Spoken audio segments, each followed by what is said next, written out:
the famous story of the people in Tzfat. Tzfat was a very spiritual city, and from people who lived there hundreds of years, Jews, and it was under a terrible attack in 1948, and the population wasn't sure what was going to happen. And then of course, the war changed. And the story in Tzfat was that it changed because two things. One was an action, and one was a miracle. So they said the action was that all of the people in Tzfat gathered and prayed to be saved. The miracle was that the Palmach, the army forces, came and saved the situation. So I think it's very fits with the story as of Moshe David told it now. Yes, it's not easy these days. And going from here to discussion about Pesach and freedom and such, it's I find it not simple. I would say it's actually complicated. How are we supposed to celebrate the high holiday of freedom while the high holiday? How can we celebrate the high holiday of freedom while so many of our brothers and sisters are still in as hostages? How can we celebrate a holiday of freedom while people are under siege and suffer during war? It's for me, it's going to be very hard doing this, especially when we think of the words of the Haggadah, the word that we're going to say. But maybe together we can help to find things and meaning in this very terrible situation. The meeting today, I didn't prepare the text because it's supposed to be a Q&A. So the floor is actually open for you, and we will continue from there. So is there anyone who's brave enough to start? I have one question. It was touched a little bit some shiurs back in the days, but I think I never heard the answer. I was just listening to Rabbi Shmuel's Pesach shiur, and I didn't have time to ask, but about koshering the utensils. So of course, I know that earthenware cannot be koshered, but somebody was asking if it's earthenware with the thick glass coating like they have nowadays. So what about that? I didn't hear which kind of utensil you talked about. Like I mean, like a porcelain plate with thick glass coating, because it has glass on top of it. Like usually it's as far as I understand, I can't see in front of myself what do you mean by glass coating? Like that, this is part of the way it's structured. The coating, even though it's smooth, it's still considered as a porcelain. So and porcelain are not in any ways things we make kosher. Okay. So that would be the simple answer I would say. But I need to see a concrete example of what you mean if you have if you call it a glass coating. I'm not sure what you mean specifically in that. But regular porcelain utilities you can't make kosher. Okay. Thank you. Yeah, the very simple yes and no answer. But when you open glass, it's interesting like that how you make. Pesach, because in principle, glass don't observe taste. So how do you take the taste out? Because the whole principle of there's a very important rule regarding all of kashering. That the rule of how do you make something kosher? What is the rule? Let's see if you listen enough. How do you make something kosher? Anyone is brave enough to, and then now talk about the principle rule, not the not technically how do you, like, what do you do? Okay, so I will answer. The halachic principle is kibul'o kach pulto. The same way it observes the taste, it takes the taste out. So there are different utilities have a different way to be kashered, right? That's why some are they demand libun chamur, like burning with flame, and some demand being cooked, like go into boiling water, because it's as the way the taste comes in, the taste goes out. And then come the question about the glass, because if glass utilities don't get taste in, then how do you take it out? In principle, you can't really kosher glass because it is kosher to everything, but the tradition to Pesach, based on different opinions, is to if you want to kosher glass utensils, that's right. Then you sink it in water for 3 days. That's a tradition to do. Or even though I can't really prove and explain why does it work. So don't ask me. That's a too hard question.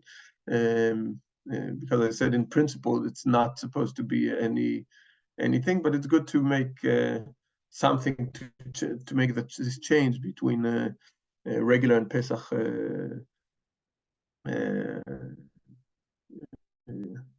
utilities. Yeah, yes, Rebecca.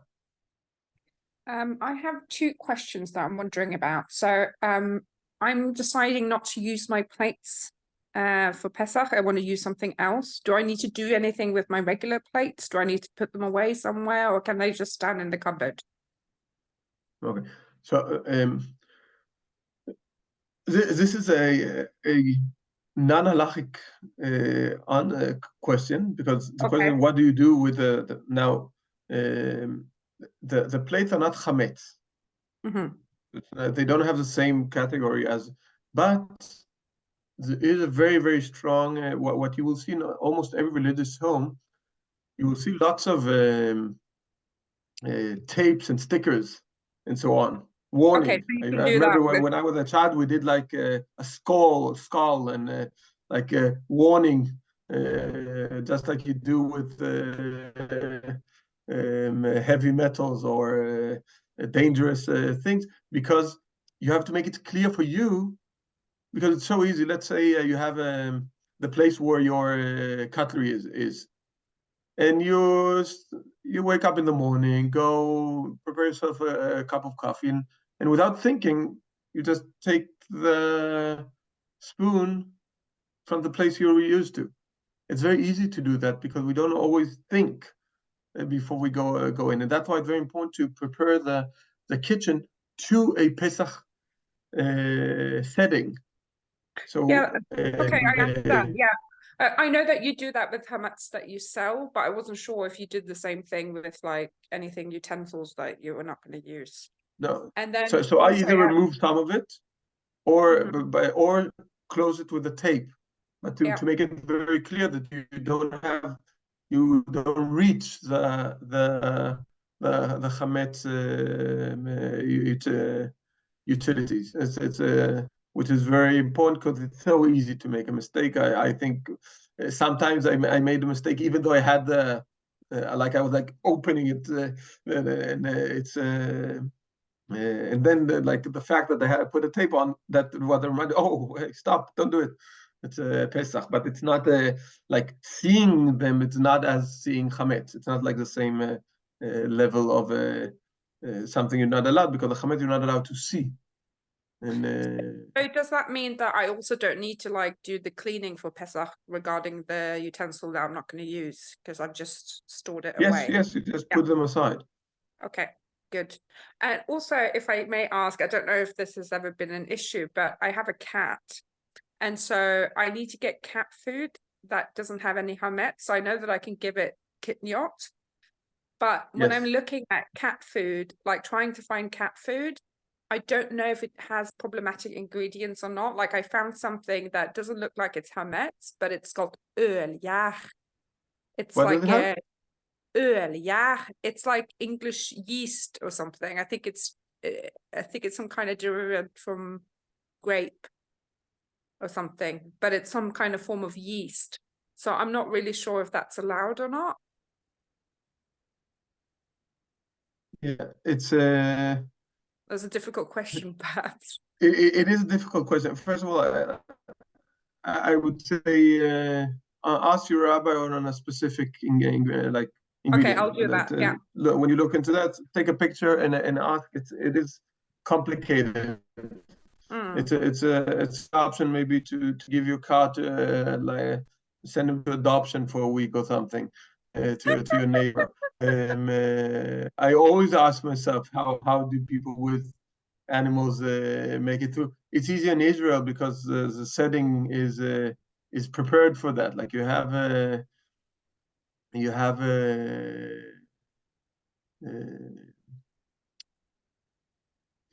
you have like you have in Israel, you have all the settings for Pesach ready, so you can buy kosher to Pesach food for animals. Maybe I have no idea what cats eat. I'm a very happy home with no pets. Even though my children try to persuade me that we should have a dog. So I didn't try it, but one of the options is going on not animal food, but regular food. So, for example, you go to about meat, and I don't think that I have no idea what they eat. It's maybe more expensive, but think that they can eat. Yeah, that's what I did last year. I just gave him tuna, but the thing is, like, it's quite pricey, so I just want to like try and find like some kind of cheaper option. But if I have to, then I have to. So, but I'll ask my which rabbi. tuna did you give him? A kosher Pesach tuna or regular tuna? I think I did that mistakenly. I think I gave him regular tuna. No, it's not a mistake. You can give No, him it's a not a regular. mistake. Okay. Yeah, that's So I can give good. him regular tuna. Because kosher to Pesach tuna will be very expensive, and you Yeah. can definitely give him regular tuna. It doesn't have to be a kosher to Pesach. Okay, And that, well now, in that way, okay, that that's good. Yeah. All right. Thank you so much. Sure. Yes. Naomi, Adam, I don't know who. Yeah, we were just talking about the selling of chametz because we tried to read about it, and we were wondering like if you have to do it or if it's enough just to, you know, eat what you have, and then if you have something left, give it to your neighbor or your non-Jewish friends, or do you have to sell something before Pesach? Yeah, I would say the best thing is to eat everything. Eat out, leave everything out. But then I would still sell the chametz. Because when you sell the chametz, you sell also the chametz that you might not be aware of. I'll give an example. Let's say you have in your bag a like chocolate bar, like or lakris, which is definitely not kosher to Pesach, and in a bag that you don't use usually, but you used once and something like that. So.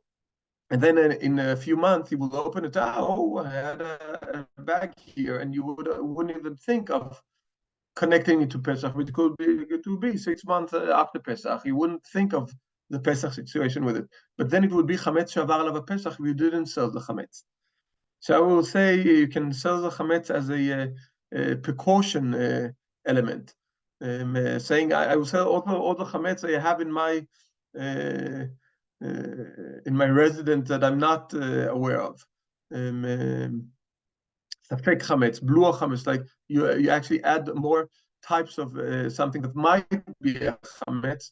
Do that, but I would do both. My rabbi, one of my rabbis in Israel, Yod Binun, he was very much against mechirat chametz. He said it's like the whole purpose of preparing your home disappeared, and he always said, no, you have to finish. The mechirat chametz was only meant for something very expensive that you will lose money if you big amounts of money. I know the very expensive whiskey you have at home might be under this category, or something like that. So I would say you don't have to, but there's like an element of precaution selling the chametz, and with that is what most people will do. I would also add that in principle you're allowed to sell any chametz in mechirat chametz, but the tradition is not to sell like real chametz. Like if you have some pasta at home, eat it before, don't sell it, and give it out. If you things that are not expensive, that it's not, then don't throw it away. Of course, it will be a shame, but give it as a present to non-Jews, or they will find it very weird. So try to do it to someone you know. Like, here, come get some cheap pasta. That would be weird to be so nice to your neighbor and give him these leftovers. But one, finish the chametz.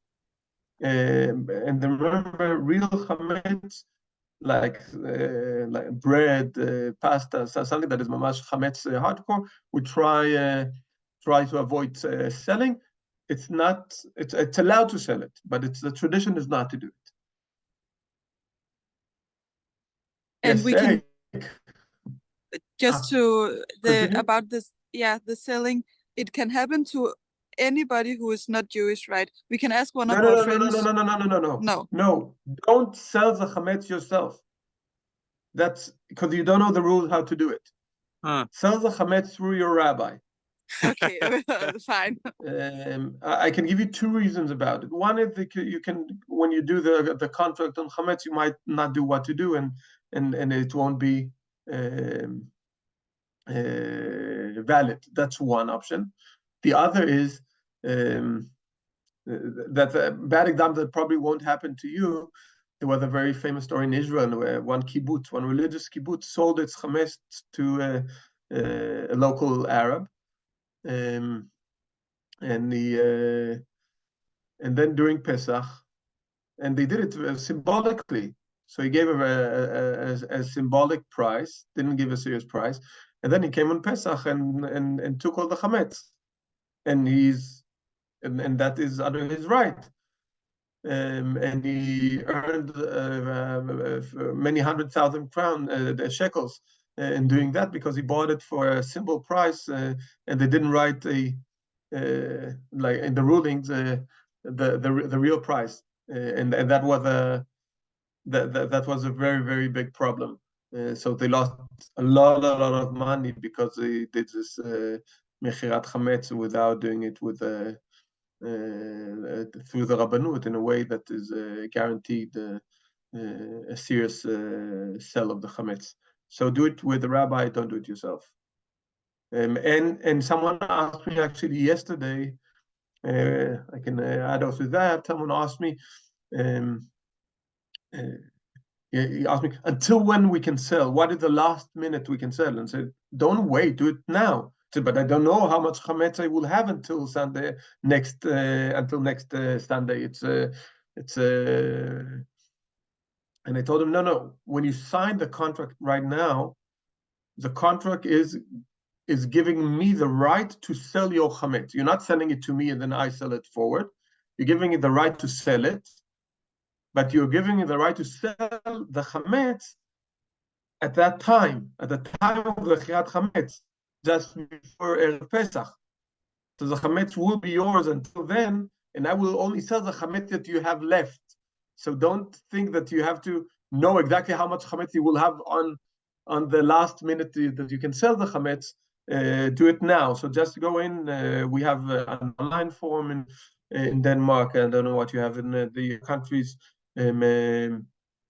Just do it and don't wait, and don't try to be smart and sell it to your neighbor instead and such, because there are rulings about how you're supposed to do it. Good. Yes, thank you. Eric. Yeah. Go to the next one.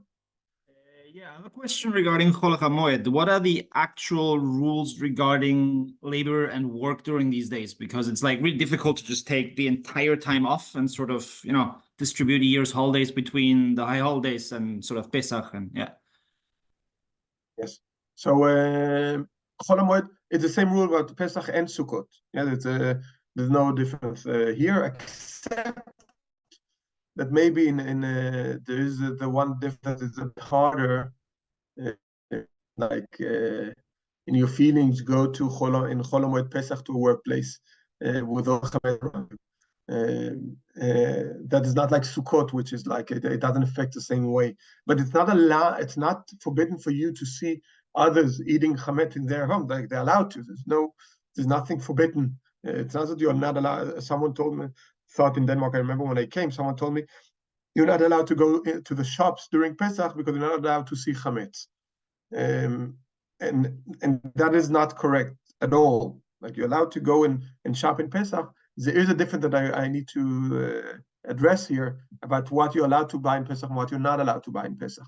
But even from the list of the things that are allowed to Pesach, it's not everything you're allowed to buy during Pesach, because something that in any ways, how do you say, how do you say it? Processed. Processed, yes. Anything that is processed, you don't buy during Pesach, only before Pesach. While buying, for example, I don't know, vegetables and fruits and such, that you're allowed to buy also during Pesach in the regular shops. So this is like a challenge, but it's more challenge of the feeling of seeing chametz and not seeing chametz. The question of working home, historically, definitely, if you look in the halacha and try to avoid the work in Chol HaMoed. In practice, Chol HaMoed turned to be a almost regular, except the different prayers, and that you still do the special rules of that Chag. In Sukkot, eating the Sukkah, in Pesach, eating the kosher to Pesach. But people today, the very big majority, they work on Chol HaMoed if they don't take a holiday just to be at the same time with their kids on the holiday. But it's that's a practice that people do. There's a big difference between the practice. This is one of the elements which you can see a big difference between the practice and the written law.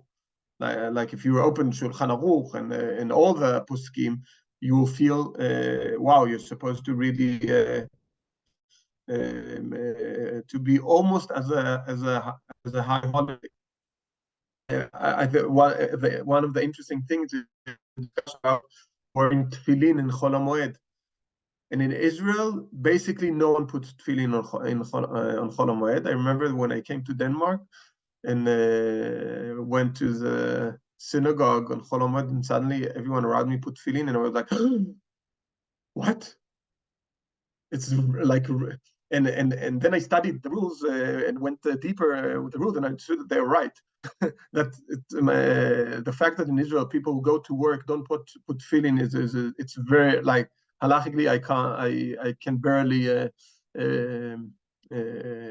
explain that position, and that's very regular in Israel. So they do it because they say it's still a special. The oath, but if you have a working day, then that's not and it's almost a regular day.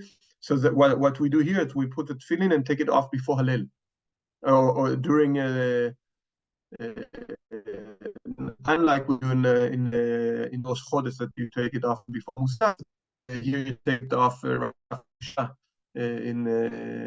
Shachrit. So, but that's not a good thing to remember, that there is the element of tefillin that you do as a regular day. At least this is the tradition here. If I would be in Israel and go to the synagogue in Israel, I wouldn't do it in the synagogue because then it's like it'd be seen as you take of the community. But then I would put tefillin at home afterwards because it's a mitzvah midoraita to put it every day. So that is very hard. Like not to do it should be supposed to be something very extreme. Not to put tefillin. So I would say I work on Chol HaMoed. My work is being with you, so it's and alike. So it's Jewish work, and maybe it's be allowed, but also people around me work, and it's not yeah. But if you can, a good thing to take a vacation and do it even more. That's definitely the spirit of it was supposed to be 7 days. Let's say this way. These were the vacations. Today we have summer vacations and we have like vacations in other times instead. So when we think of having a vacation in this time, it's instead of our vacation, right? It goes off our vacation days. Yeah, because that was supposed to be our vacations, spiritual, meaningful vacations. But it's but I would say no one will look bad at you if you work. Not at all. That the regular things that religious people do everywhere. So you shouldn't feel bad about it, or maybe just a bit bad. Yes. Esther, you had your hand up before, and I don't know if you wanted to. Yes, it was about the selling of the chametz, because I don't drink any whiskey or anything like that. I don't have any expensive stuff to sell. I have only pasta and flowers and stuff like that. So then I don't need to sell chametz. And if I would have something to sell, then it means like I understood that Rabbi just told us one shiur before that there is an address. So Rabbi gives my address to somebody, and somebody comes to my door and is asking the chametz. Oh, how does it practically happen? I have never done it. Very simple. You write your address to the rabbi. The rabbi has a list of addresses of all the community, of all the people who sold the chametz, who asked him to sell the chametz. The buyer gets that list, and the buyer gets I would say he's buying the chametz, but if he decides to take it, he has to pay a very high sum. And then in principle, he's allowed to knock on your door during the Chag, when he owns the chametz that is at your home, and asks you for the chametz. This never happens. So no one knocks on your door, no one will come into your house. No, you don't need, like, nothing of that would happen. It will be a list, and the rabbi will sell the chametz to someone who will probably not come and take it. He's allowed to. So he's allowed to, but he will have to pay. And if you will do that, then you will get paid for the chametz that you sold, because the rabbi will get all the money and he will share it to all the people who sold the chametz. But this is not how it works, and basically it never happens that they come and collect it. So the only thing is that you write to your rabbi your name and address. Sometimes there are different opinions. There are rabbis who demand that you write where the chametz is. Some ask to write the value that you sell, that your value of the chametz will be 5,000 crowns or 200 euros. I don't know. Do you think? But this is here you have different opinions. Depends who's the rabbi and how they make the contract. But basically, it's you giving them your address, so the rabbi can sell on your behalf the chametz, your chametz, and all the chametz of everyone else who asked him to sell it. So that's the practical. No one comes to your house. Don't worry, okay, we won't be on. I understand that, but if I have to lock it to somewhere, and then I have chametz at home somewhere, Because we're supposed Yes. not to have any chametz during Pesach. No, but it's not yours. It's not yours. It goes back already. I can tell you that the rabbis were very much against mechirat chametz all the years, but already in the Talmud time, there was the description of someone putting the chametz on a specific place at home and sold it to his neighbor. This goes 2,000 years back, so it's a very, very old tradition to sell the chametz, and it's good to do it as a safe precaution. Okay, can I do it only with flour and pasta? Because I think probably I would say you try to eat the pasta before. That is it, because no, I don't eat it too much. But anyway, okay, I heard what you explained about it. So I don't have the expensive stuff. So that makes it a little bit selling the chametz a little bit more difficult, because I don't have any. But I would say as I said, even if you finish your chametz, for a safe side, you can then sell the chametz. That is something that most people do. You don't have to, but most people do to avoid mistakes, because chametz shavar alav Pesach is completely forbidden. If you forgot something and then found it and ate it, then it's something that is very the level of isul is very high. So and to avoid mistakes, and people use to do that. Yes, Sophie. Nani. Yeah, it's pretty much in accordance with what just been said, but like even though we talk about pasta and flour, we also have like all our spices and our sauce. So wouldn't it be like the most practical to collect everything in some kind of like plastic basket and then put it in the basement still, just to be sure that it's not mixed with anything else? You can do it. I have, for example, in my home, I have one closet that all the year, that's a place where I put food ingredients. I actually put everything that is chametz, I put in that closet, and I closed it, and I close it.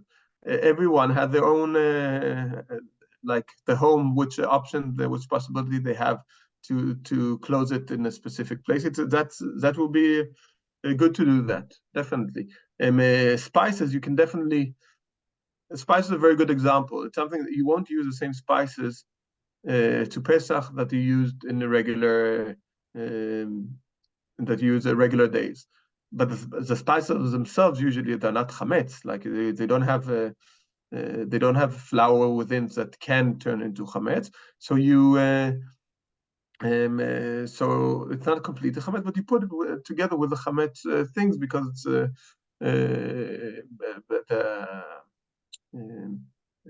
it can contain. Like the chametz can come into the spices, especially if you have the ones where you like pick. So of course you will have to move it. Yeah, of course, but also when you put it in a dish, and then the how do you say dim, like the hot the steam goes out. A different thing that you separate these things too. But yes, this is a good example. Yeah. All right. Yeah, I was asked a few times this week, including people who are here today, about toothpaste. And I need to and other things that you have to, perfumes and such. The debate among rabbis. So if you look at online, you will see different opinions about what is the right things with toothpaste. Now, the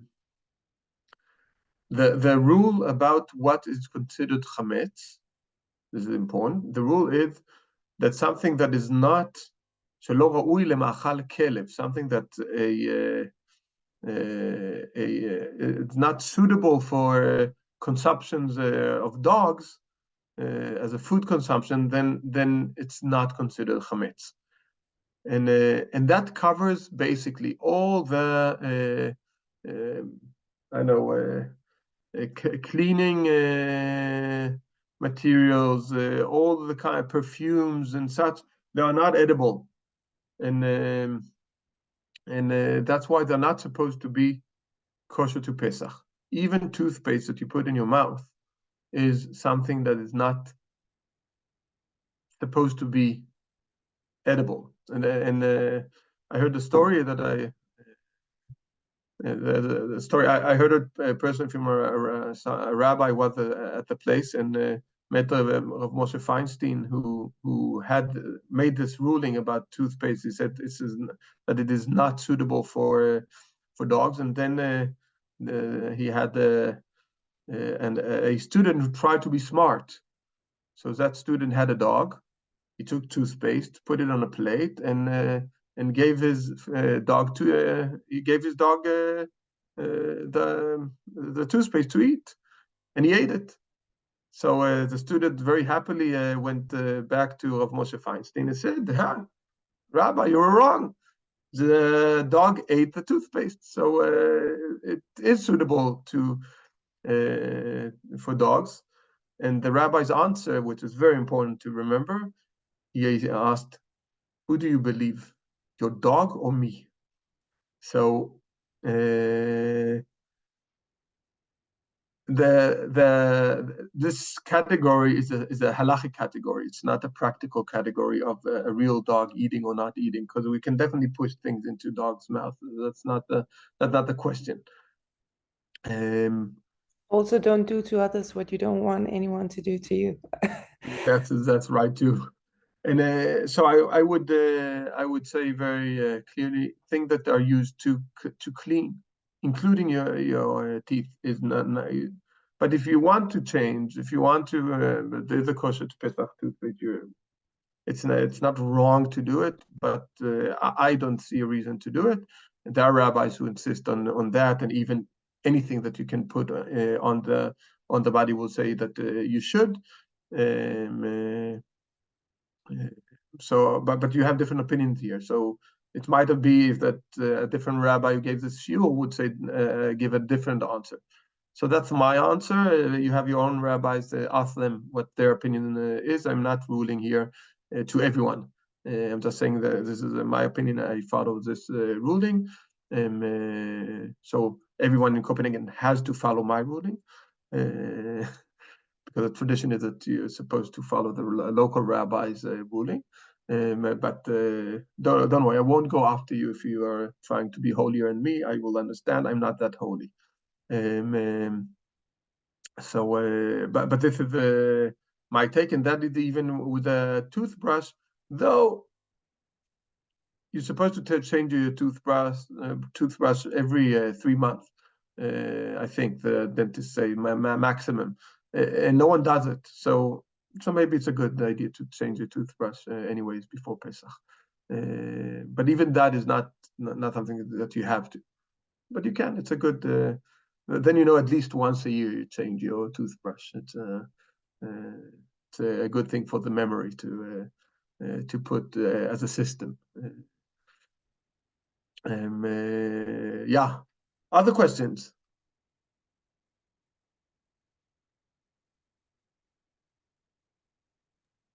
I have one question about this, that because I'm a convert and my mother is a Goya, and if I have to visit her during Pesach, then how it goes, because everything there is chametz, is difficult. So how can I deal with it then? Because she's very old and sometimes she needs my help. So how do I do it if it happens during Pesach? Yes. It's very important not to have a 1 week pause of Kabed et Avicha v'et Imech. So visiting your mother, especially if she's old and needs you, is extremely important. If she doesn't have to have your help with food, then it will be better to avoid. But if it is necessary, so because she's allowed to eat chametz in Pesach, not like there's nothing wrong with her eating chametz at all. Like you don't. This is only our weird Jewish traditions of not like it's not something that anyone else is supposed to. So it's not supposed to hurt her. You can definitely not eat from her kitchen, but that's not an issue. but visiting and being with her, it's important. So I would try to avoid, if you can, not being the one to make food and such, because that is you have also other things that are forbidden with the Pesach. It's also Isur Hana'ah, and like enjoying the chametz in that sense, even though you don't own it. So I would, if you cannot be the one to make that, then that's good. If you have to make food, then try to make food that is not not chametz. Like you can give her potatoes and meat, and then also like creating that in her pot won't be a problem. So try to find a way. Don't just say it's allowed and everything. Like try to find a way that it won't hurt you and it won't hurt her, because there are. And then you have to remember that, for example, utilities of chametz, some of them you have special rabbis' opinions about modern pots. That there are the modern pots are supposed to be like glass, but they don't really observe taste. So you can, like, it's not a ruling we use in regular kosher homes, but let's say in special situations like giving your elderly mother food, then use her pot to make potatoes, which is, so the potato will be kosher, the water will be kosher, the pot won't be kosher, but it will be considered according to these opinions. So find the way to make it okay if you need to, but better to avoid if probably there is someone else taking care of the food regularly. But if not, try to find a way that it can be done. Okay, thank you. One Pesach, I was taking my matzah and stuff like this, and I explained to mother, and she got very interested in that. What are you doing? I was having my all own foods with me, and at the same time she was eating her food, and I was eating matzah and maror and stuff like that. And then I was asking Mama, "Do you want to taste some matzah?" And she said, "Oh, it's okay." yeah. She has tasted matzah. There are non-Jews who really like matzah. Yeah, but you know, it's okay. She said it's okay. Okay, her teeth are not well anymore, so it's matzah is a little bit hard, you know. But anyway, so that is, I'm thinking, like, then I take my own food. Yes, if you bring your own food, you can share it with her. So prepare something at home that she can eat, and bring it with you. That's also an option. Yeah, that I did one. Yeah, thank you. No, but make other food, because in Pesach we're not only allowed to eat matzah. There are other foods that we're allowed to eat that everyone can eat. You can definitely also make rice for her, even though we don't eat rice because of kitniot. Making rice for her will be no problem, and that's soft. So do you have you can even make rice to her in your own pots, and then come with something that will be 100% kosher. Come with the plates. Come with and then. And eat on some kind of a clean sheet. Like I don't like put a no mapa forgot the name. Tablecloth. Yes, I was having this kertakäyttölautanen, which is like these utensils which made from cardboard or something that we should throw away afterwards. So I was having my separate cups and stuff like that with me, and I explained my mom why I'm doing it. And she was looking first, okay, all right. But she didn't get insulted that I was having my own utensils and everything with me. And she said, okay, a little bit weird, but okay, I understand your point of view. It is a little bit weird. We have a very weird rules of Pesach. Like they are very weird. Natural, think about it. But for her, but it was good educational situation in a way. Yes. She has accepted my way. It was a little bit rocky road in the beginning, but now she has accepted, and she has become more and more interested in Judaism, even though she is 83. Wow. Yes, Polita? Yes, my question is about I work in doing Pesha, and can I eat from the canteen at my work, or should I bring my own food? No, definitely not. Yeah, even though they clean it very thoroughly because of health inspection and everything. Definitely not. Yeah, so Nothing from the I canteen bring my own. is Okay, edible. thank you. Yes, so I find it very funny to say, usually I find a way to say, maybe opinion. Here's a very simple, no. Gita. Gisa, Sarah. Sarah or Gisa? What do you prefer?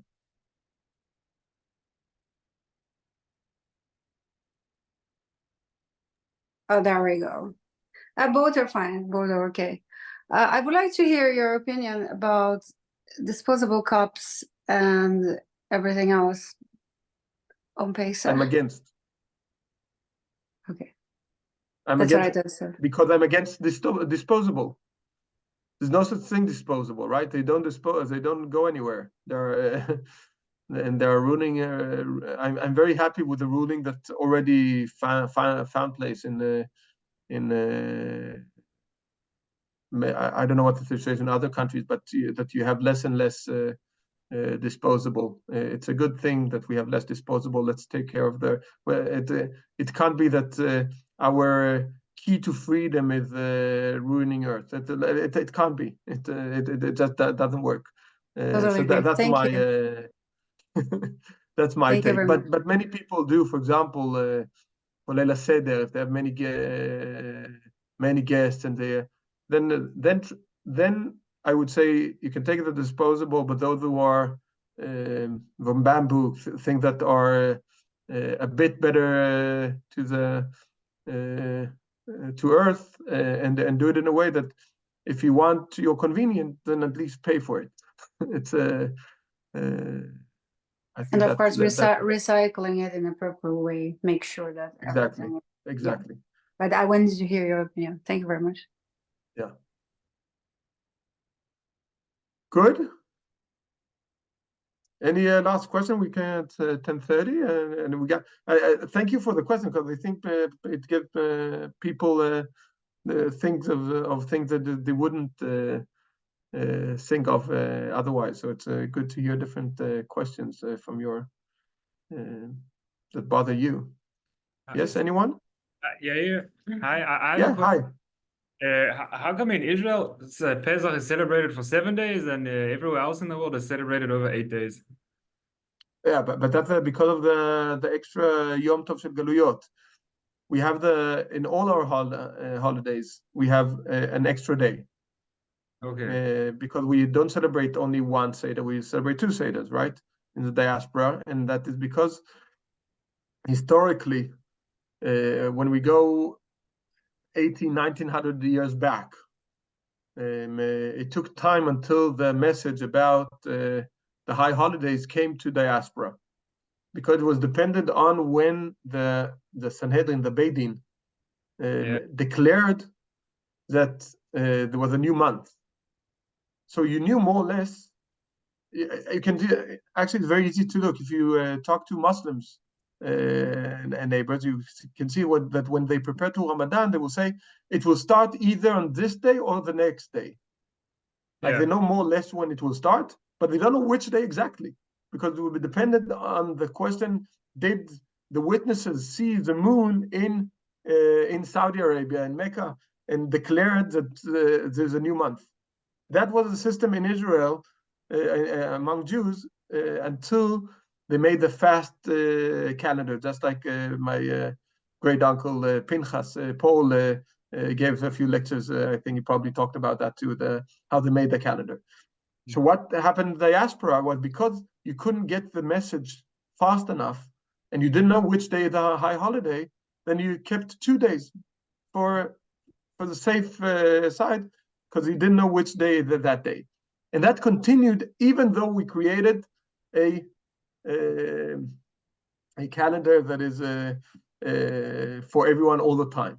Even though we already know the calendar to the future, we still have in the diaspora the 2 days of high holidays. There were a few rabbis who talked about maybe a change of that when the majority of the Jews will live in Israel. This is not the case yet. The majority of Jews today are still not living in Israel, so maybe that will change in a few years. That it will be the majority of the Jews, and then maybe we can discuss changing this ruling. I don't think it will change because people don't change that easily, especially something that is principle. But that's why when you come to the end of Pesach, we have 2 high holidays. Yeah. So Shvi Pesach is celebrated 2 days. Okay. It's not Shvi'i and Shmini Pesach. Gotcha. It's Shvi Pesach and Shvi Pesach. It's like the 7th day on 2 days because we're not sure which day was supposed to be the right one, even though we know it. So and that's why we have an extra day. The last day in Israel, you're already allowed to eat chametz. Like it's a completely different way they live. They started eating chametz 24 hours before us in the diaspora. So that's the reasoning, and I don't think it will be changed in the near future. My grandfather hated this, and after he got retired, in the beginning he always did, but when he was retired, then he decided to stop. He didn't come to synagogue the 2nd day of Chag. It was like he didn't eat chametz, but he didn't go to synagogue. So that's too much. It doesn't make sense. The Jews are supposed to have the same high holidays everywhere in the world. So he had his thing, but it wasn't based on a halachic answering. He didn't write a proper based on the halacha like this. And it was the feeling and opinion, and not something that was based on the books. So that's why we have an extra day.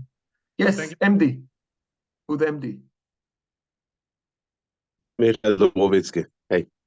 Hey. I have a question. I came in the middle, so I'm not sure if you already touched it, but can you please elaborate a bit about Kimcha de Pascha, Ma'ot Echitim? Thank you. Very important. Can you please? Yeah. There's a very strong Thank you. tradition to, just like in all high holidays, just like every day now in Jewish life, to give money to charity, and especially before Pesach. There are rulings about how already in the Mishnah of Pesachim that talks about the obligation of society to help the poor to have a full Pesach celebration. That at least he has to have 4 cups of wine, and that you have to take care of them to have a real Pesach celebration. And that's why the tradition started to have Kimcha de Pischa, the flour of Pesach, and giving money to charity specifically to support Pesach. And that's it. You're supposed to give charity all year long, so do that, and especially before Pesach, some extra.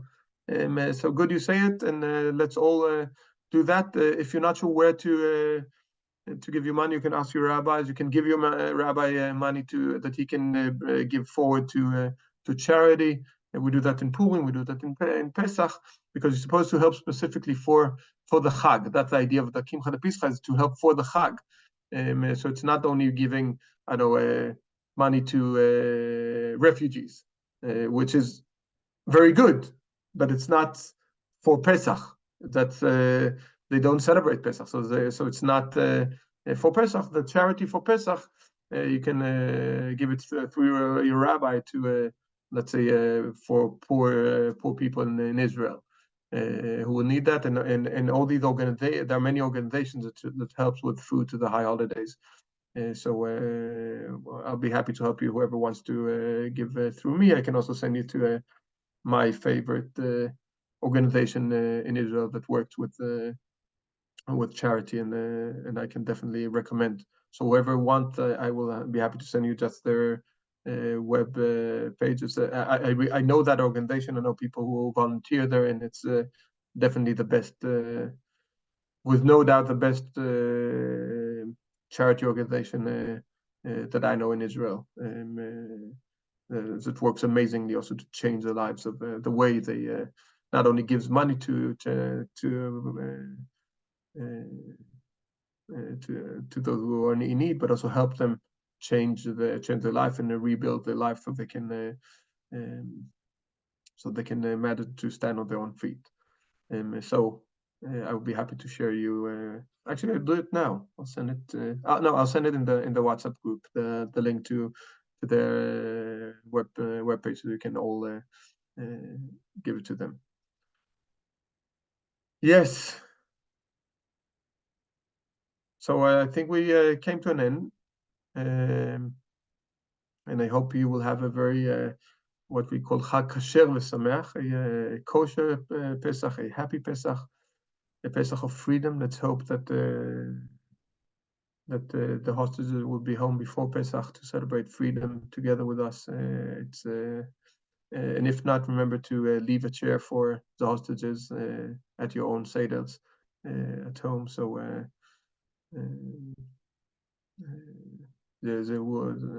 I hope that this will not be needed. So don't plan on that. Okay, let's really pray. We can only pray here, but hope that those who can also do something about it will find a way to release the hostages and let them be with us in the celebration of freedom.